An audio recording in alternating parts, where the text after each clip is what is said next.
Hello students. तो आज का हमारा टॉपिक है acceleration of a body down a rough inclined plane. एक रफ इंक्लाइंड प्लेन से जब ऑब्जेक्ट हमारा फिसल कर नीचे की तरफ आएगा तो उसका क्या एक्सेलरेशन होगा वो हम यहां पर कैलकुलेट करने वाले हैं।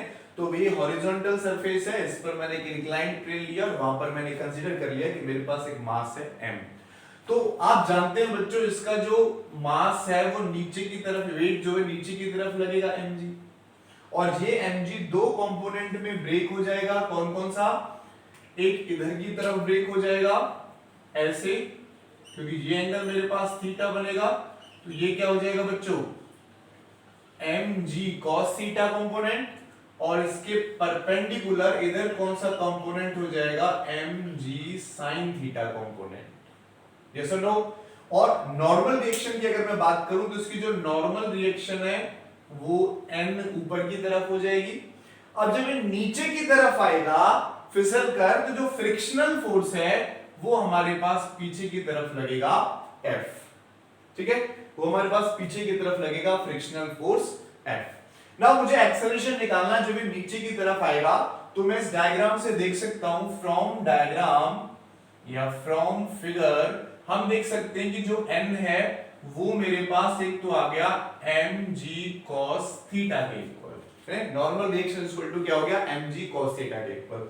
अब ये जो ब्लॉक है वो नीचे की तरफ मूव करेगा, तो इसका एक्सेलरेशन कहां हो जाएगा, इस ब्लॉक का ऐसे नीचे की तरफ हो जाएगा एक्सेलरेशन। जब ये नीचे की तरफ जा रहा है तो रिजल्टेंट फोर्स क्या हो जाएगा, मास इनटू एक्सेलरेशन। तो resultant force mass into acceleration हो जाएगा। ये नीचे की तरफ जा रहा है, इसलिए नीचे वाले फोर्स में से ऊपर वाला फोर्स माइनस कर देंगे। तो नीचे कौन सा फोर्स है बच्चों, mg sin theta and minus का F यानी फ्रिक्शनल फोर्स हो जाएगा। ओके, तो आगे सॉल्व करते हैं। ma is equal to mg sin theta minus minus F की वैल्यू कितनी होती है, म्यू इंटू नॉर्मल रिएक्शन के इक्वल होता है। ठीक है, और n की वैल्यू क्या है, ma is equal to mg sin theta minus mu. n की वैल्यू क्या है, ऊपर से पुट कर लेते हैं, mg cos थीटा, यहां से n की वैल्यू है। अब यहां से कॉमन क्या रहा है बच्चों, mg एंड mg यहां से कॉमन, तो कॉमन ले लेते हैं। ma is equal to mg मैंने कॉमन लिया, तो ये हो गया sin theta minus mu cos theta. तो देखो m से m कट जाएगा, a इक्वल टू हो जाएगा g sin theta minus mu cos theta. ठीक है, तो ये मेरे पास एक्सेलरेशन आ गया जब एक ब्लॉक नीचे की तरफ डाउन करेगा इंक्लाइंड सरफेस से। ओके, अगर ऊपर की तरफ बात हो कि इसको मैं किसी a एक्सेलरेशन से ऊपर की तरफ मूव कराऊं तो वो मिनिमम एक्सेलरेशन कितना होगा, तो उस केस में यहां पर प्लस प्लस प्लस प्लस हो जाएगा, तो ऊपर की तरफ मिनिमम एक्सेलरेशन आ जाएगा, जो मैं आपको बाद में न्यूमेरिकल के थ्रू कराऊंगा। अभी ये सिलेबस में डेरिवेशन है तो मैं केवल ये वाली डेरिवेशन आपको करा रहा हूं। अब हम नेक्स्ट डेरिवेशन की तरफ चलते हैं। ये एक्सेलरेशन हमने निकाला, अब मैं नेक्स्ट डेरिवेशन की तरफ चल रहा हूं बच्चों। नेक्स्ट डेरिवेशन हमारे पास आती है वर्क डन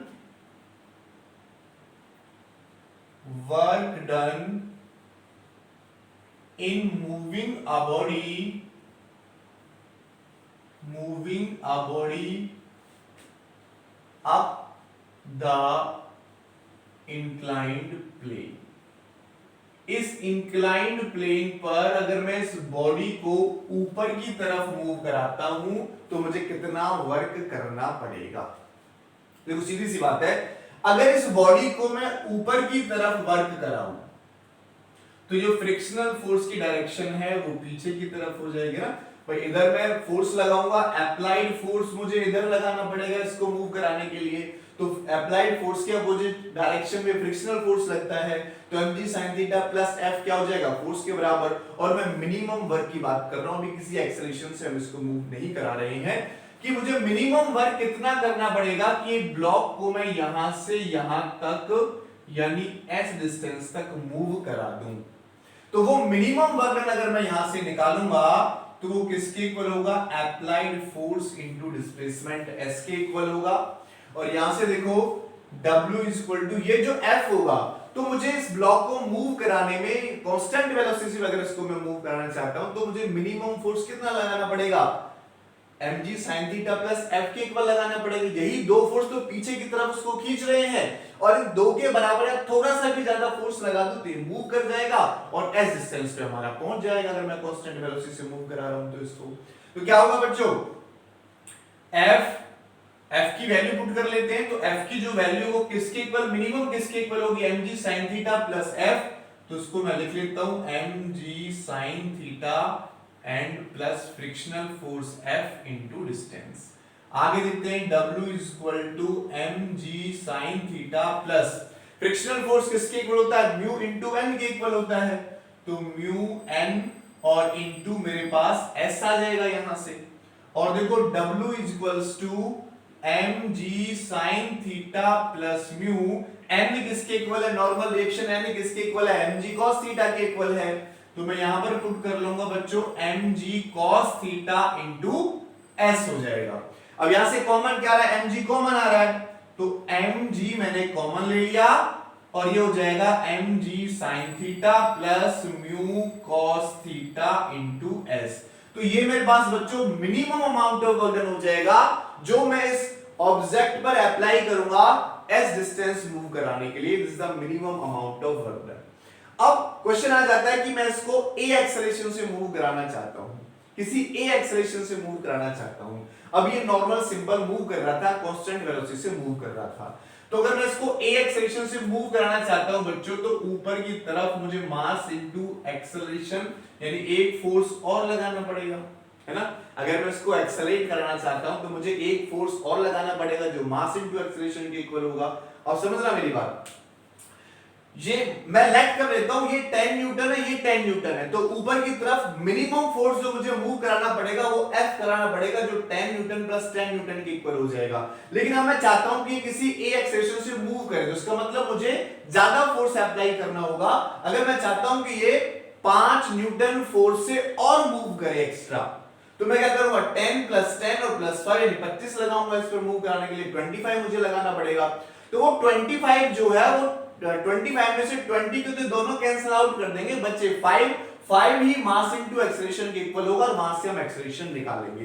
तो अब जो मुझे फोर्स लगाना पड़ेगा इसको मूव कराने के लिए, अगर मैं इसको a एक्सेलरेशन से मूव कराना चाहता हूं तो मैं यहां पर प्लस में ma और कर दूंगा, प्लस ma और लास्ट में भी क्या हो जाएगा, इसमें प्लस ma और हो जाएगा, यानी इतना फोर्स इसमें और ऐड हो जाएगा।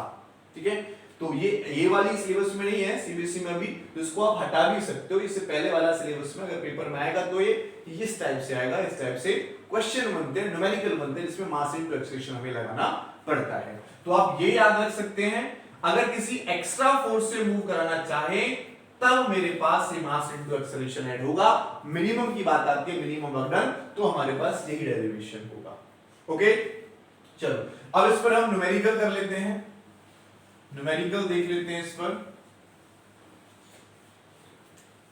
तो न्यूमेरिकल हमारा कुछ इस टाइप से है बच्चों, ये हॉरिजॉन्टल सरफेस, ये इंक्लाइंड सरफेस, ये एंगल दे रखा है बच्चों 30 डिग्री का, और ये ब्लॉक हमें दे रखा है जिसका मास है m, और मास m भी दे रखा है बच्चों 200 किलोग्राम का।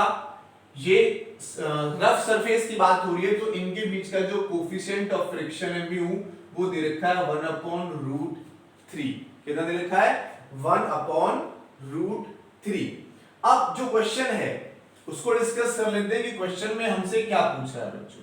क्वेश्चन में हमसे फर्स्ट पॉइंट पूछ रहा है द मिनिमम फोर्स, क्या पूछ रहा है, द मिनिमम फोर्स। ठीक है, मिनिमम फोर्स पूछ रहा है, फर्स्ट पॉइंट मिनिमम फोर्स पूछ रहा है कि मिनिमम फोर्स हमें कितना लगाना पड़ेगा, फॉर मिनिमम फोर्स रिक्वायर्ड, मैं लिख लेता हूं, required for moving down the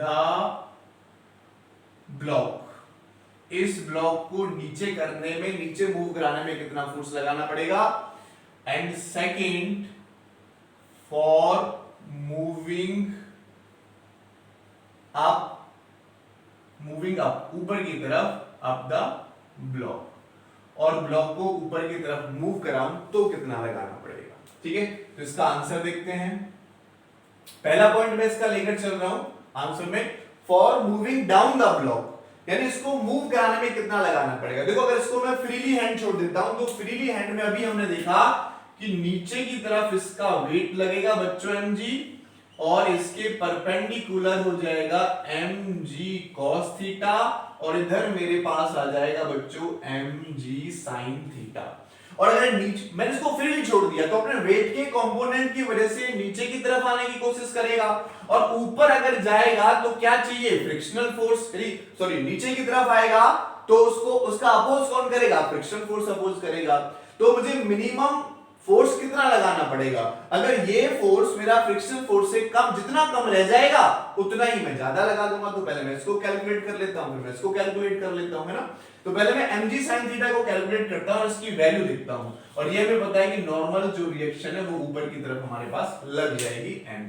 तो देखो अगर मैं mg sin थीटा की वैल्यू निकालता हूं तो हमें पता है sin थीटा जो वो 30 डिग्री है, m की वैल्यू कितनी है 200, g की वैल्यू 9.8, sin 30 पर होता है 1/2, कटेगा 100 टाइम्स, तो ये आ गया बच्चों 980 न्यूटन। अब मैं फ्रिक्शनल फोर्स की वैल्यू निकाल लेता हूं, F इक्वल टू क्या होता है म्यू n, यानी म्यू mg cos 30 डिग्री हो जाएगा, है ना। एंगल कितना 30 डिग्री मेरे पास हो जाएगा यहां से म्यू mg, क्योंकि n की वैल्यू जो है normal reaction mg cos theta के इक्वल होगा, ये आप जानते ही हैं। तो F इक्वल टू म्यू की वैल्यू कितनी है 1/√3, मास कितना है 200, g की वैल्यू कितनी है 9.8, एंड cos 30 की वैल्यू कितनी है बच्चों √3/2, जो कटता है उसको काट देते हैं, √3 से √3 और 2 से ये 100 टाइम्स कटेगा, तो जो f की वैल्यू है वो आ जाएगी 980 न्यूटन।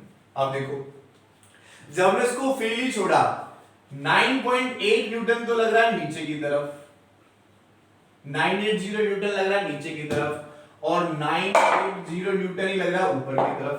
तो बताओ क्या ये अपने आप नीचे की तरफ आएगा, नहीं आएगा, ठीक है, नहीं आएगा नीचे की तरफ। तो कहते हैं कितना फोर्स लगाना पड़ेगा, थोड़ा सा, जस्ट थोड़ा सा ज्यादा फोर्स मैं लगा दूंगा तो मूव कर जाएगा, लगभग 0 के बराबर मुझे फोर्स अप्लाई करना पड़ेगा। ठीक है, तो मैं लिख सकता हूं कि इसको नीचे मूव कराने के लिए, क्योंकि बराबर है, अगर मैं कहता हूं कि ये मेरे पास 980 से कम रह जाता तो लगाना ही नहीं पड़ता, बिल्कुल नीचे की तरफ आ जाता, अपने आप आ जाता। लेकिन अगर ये कम रह जाता तो जैसे मान लो मैं कहता हूं कि ओनली 900 न्यूटन रह जाता, तो मुझे इसमें इसके बराबर लाने के लिए 80 और ऐड करना पड़ता, यानी ये लगभग बिल्कुल थोड़ा सा फोर्स, ना के बराबर फोर्स लगाएंगे, नीचे की तरफ आ जाएगा, तो उसको भी हम 0 ले सकते हैं। तो जो रिजल्टेंट फोर्स होगा अगर मैं निकालूं यहां से तो क्या हो जाएगा बच्चों mg sin theta minus kf। तो देखो ये भी 980 है और ये भी 980 है, तो यानी 0, यानी कोई फोर्स लगाना नहीं पड़ेगा, या बहुत मामूली सा फोर्स लगाना पड़ेगा जो ना के बराबर होगा, इसलिए 0 हो जाएगा। अब इसके सेकंड पार्ट की बात कर लेते हैं। सेकंड पार्ट में कहता है for moving up the block, अगर मैं इस ब्लॉक को ऊपर मूव कराना चाहूं तो कितना लगाना पड़ेगा। देखो अगर इस ब्लॉक को मैं ऊपर की तरफ लगाना चाहूं तो जो मुझे फोर्स लगाना पड़ेगा, अब ये फ्रिक्शनल फोर्स ऊपर की तरफ नहीं रहेगा, क्योंकि मैं इसको ऊपर की तरफ मूव कराना चाहता हूं, तो फ्रिक्शनल फोर्स कहां लगेगा बच्चों, पीछे की तरफ लगेगा। तो अब जो मेरे पास फोर्स होगा टोटल वो क्या हो जाएगा, नीचे वाले दोनों फोर्सेस के, एटलीस्ट दोनों फोर्सेस के बराबर तो लगाना ही पड़ेगा, उससे थोड़ा सा ज्यादा लगाना पड़ेगा तभी ये मूव करेगा, वरना मूव नहीं करेगा। तो क्या हो जाएगा यहां से F इक्वल टू, इसकी वैल्यू कितनी आई 980 प्लस फ्रिक्शनल फोर्स की वैल्यू कितनी आई 980, दोनों को ऐड कर सकते हैं, कितना आ जाएगा 1960 न्यूटन। तो इतना फोर्स लगाना पड़ेगा इसको ऊपर मूव कराने के लिए। ओके, चलो एक न्यूमेरिकल और देख लेते हैं बच्चों। तो ये हमारे पास नेक्स्ट क्वेश्चन है, ए particle of mass 0.2 kilogram has an initial speed 5 meter per second at the bottom of a rough inclined plane of inclination 30 degree and vertical height of 0.5 meter 0.5 meter. What is the speed of the particle as it reaches the top? ये कहता है एक particle है, ठीक है, यहां से वो पार्टिकल हमारा ऊपर की तरफ जाता है और कुछ टाइम बाद यहां पर पहुंच जाता है।